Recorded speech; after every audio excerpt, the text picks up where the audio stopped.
my expectations were like, yeah, are these guys gonna film this with a cell phone camera and kind of upload it to Facebook? Or I really didn't know. So when I turned up here, and I was so amazed and so surprised by the level of professionalism.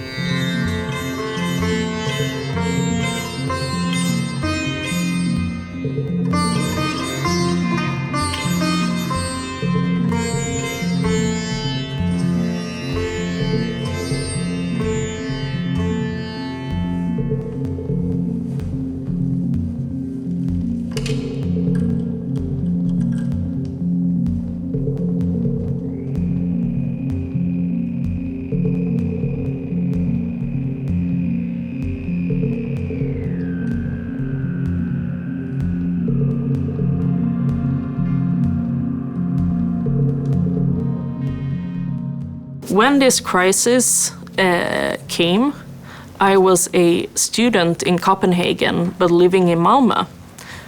And so when my school went to lockdown, it was not just lockdown, I couldn't actually go to Copenhagen to study at all. And I started to thinking, like, what should I do with all this time, and how can I do something that is actually helpful in this situation?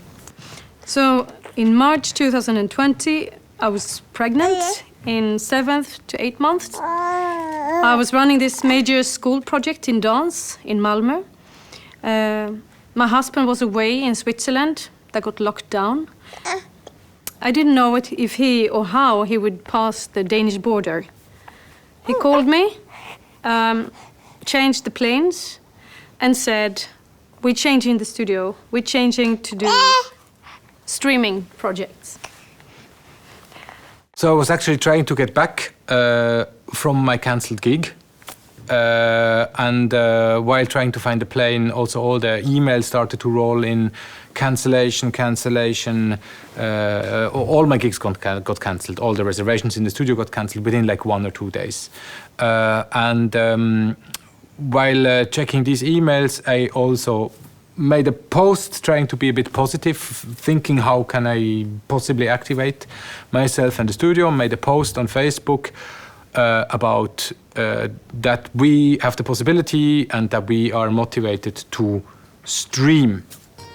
So straight after I started the Facebook page, I got tagged in a post by this company called in-discourse, saying that they were creating possibilities for live streaming for artists during this crisis. So I got in touch with them, and then very quickly we found that we had a common goal and said that let's work together. And ultimately, a week after I started a Facebook page, we had our first live stream. And it was so amazing to see all of these people come together that quickly to do something.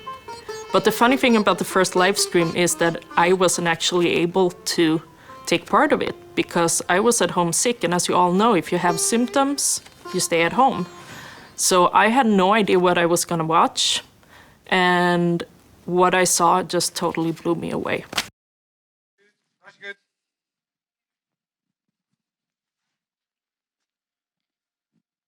Är vi live? Ja, då fan tjena. Hej och välkomna till Culturestream Malmö.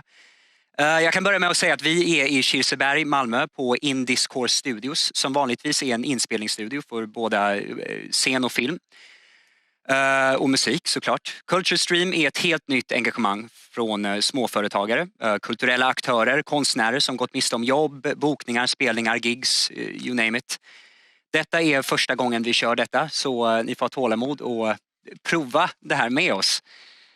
Kvällens liveakter är först ut Julia Rakel och sen våran allas älskade Jenny Wilson. Så återigen välkomna till in-discourse Studios Malmö som hostar Culturestreams första livestream.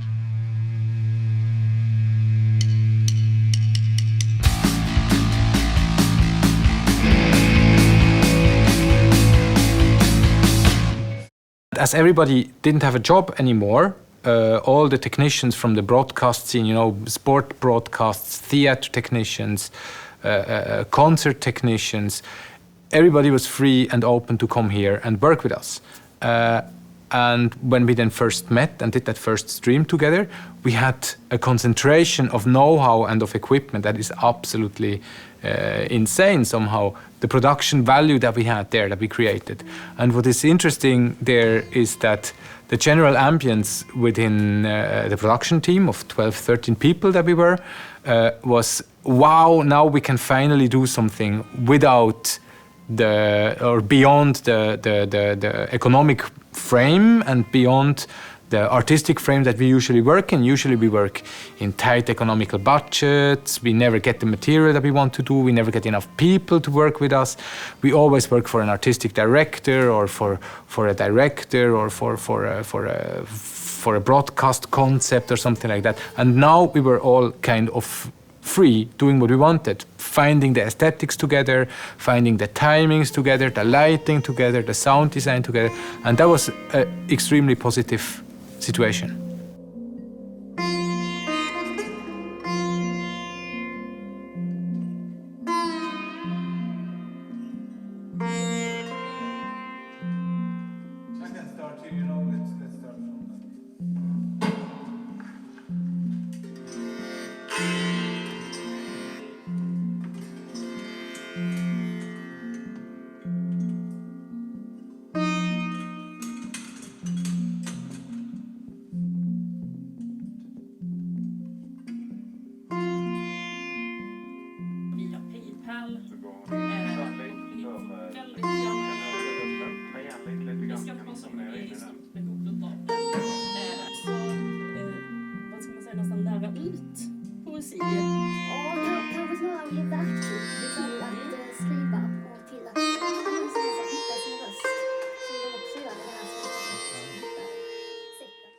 There is so much artistic work going on behind the camera, and everyone in the team put an aesthetic thought into everything that they did.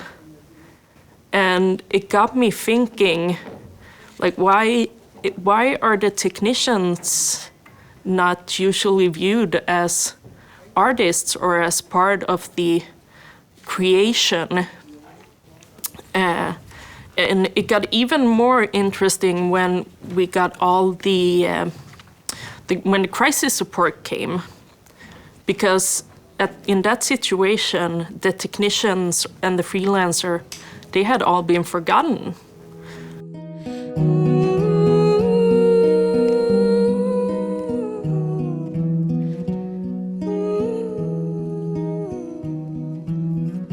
You kissed me soft, but held me tight. It was a rainy summer night. I put on my nicest shirt. You admit it was a flirt, but soon it all just hurt.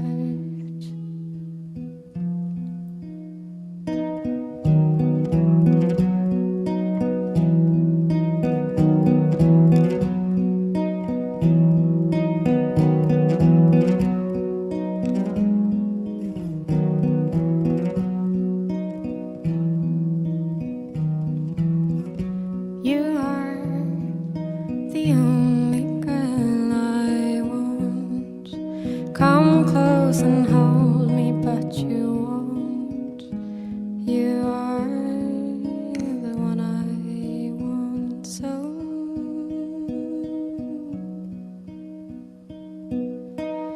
Why did you find me that wrong?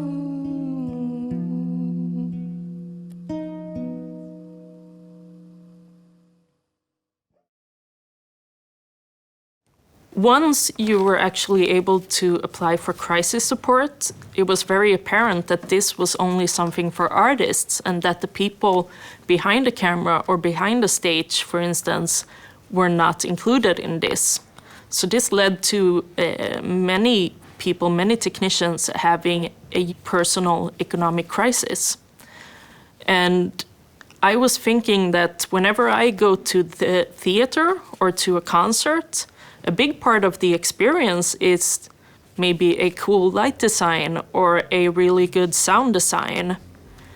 So this planted a seed of how can we create a platform where technicians and artists can meet and be on the same plane and create something with artistic value together.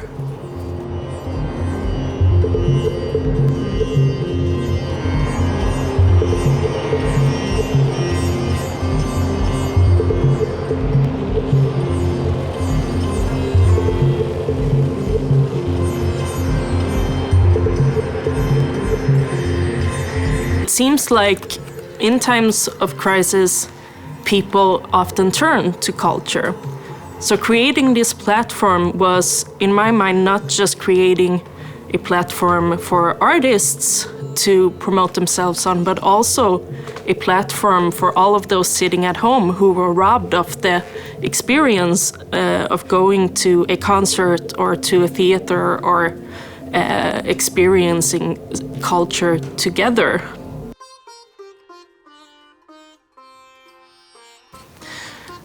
Throughout this crisis, we have been told that we should not socialize as much as we do, not meet up physically as much as we do, and we also have a lot of people who are forced to stay at home because they are in high-risk groups. So that begs the question, where can we meet up if we are running out of physical meeting places?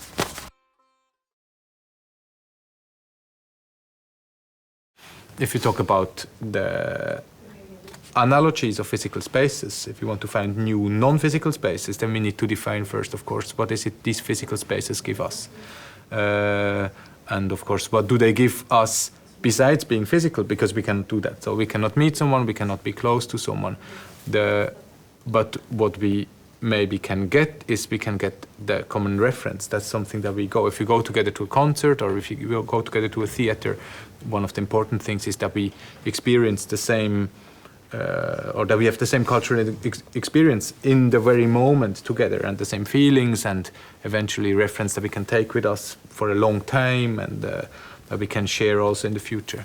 And I think these references is something that we can or we must try to create digitally as well. So people who have very different frames for referencing and who come from different backgrounds or have different interests, how do they experience this reference, and could the fact that they maybe don't have a similar reference frame and that they see something in a different way actually create even more of a conversation about like it? Like people who are not necessarily from the same group, you mean? Yeah, exactly. Because the one thing that is a bit dangerous about only having the digital meeting points is that we have the algorithms and the filter bubbles that kind of puts us in a box where we don't really interact with anyone that it's outside of that sphere or something that is outside of that sphere. And even when you are usually creating something or marketing something, you always have a very specific target group. Which is a bit similar to like people who go to a concert hall, a classical concert hall, or to the nightclub, or exactly. Some form of target group. There is a lot of actually talking about going to a venue or going to a museum. There are a lot of norms and unwritten rules, and that is the interesting thing about doing something online or digital, is that you can possibility that we skip this targeting. Exactly, we and skip that we, it. Like the internet platform as a more democratized kind of and also audience. It's kind of like doing targeting as anti-targeting, because we are still going to try and work very actively in reaching out to a wide audience. So we also, at the same time, we need to know our different target groups, but we can also create something where we have an artist that plays jazz, someone that sings opera, and maybe a hip-hop dancer.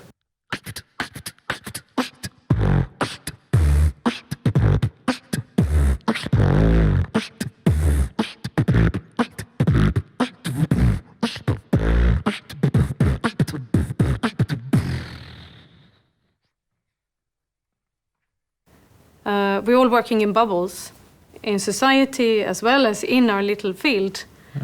What the crisis really brings out is the need of each other, and maybe especially when you can't touch each other, when you can't come close to each other. And Culturestream was very much putting this on stage in focus. It was putting this on a virtual stage, and this made a very strong impression on us working on it as well as an audience. The diversity of artists, the diversity of different disciplines, and the diversity of audience coming together in the forum, in the comments, and the social media. So throughout the process of Culturestream from March up until now, we have had a very iterative process where we have tried a lot of different things, both regarding to finding financing, what kind of format we want to use, how do we reach the audience. And for me, it has been like a week-to-week evaluation of everything that I do and that we have done. Can we do it again? Yep. Start over again. 16.2. So all throughout this Culturestream No problem, just take it again. 16.2.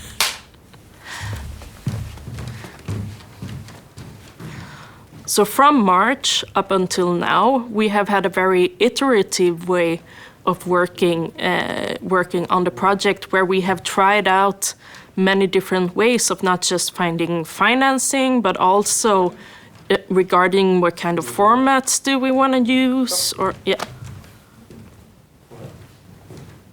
You want to But- take it again? Yeah, because you stopped me. Okay, sorry. I didn't get to finish. Okay, stop. Do it Yeah. again.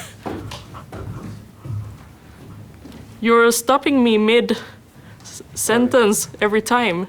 Sorry, just Should I? Yeah. take it again.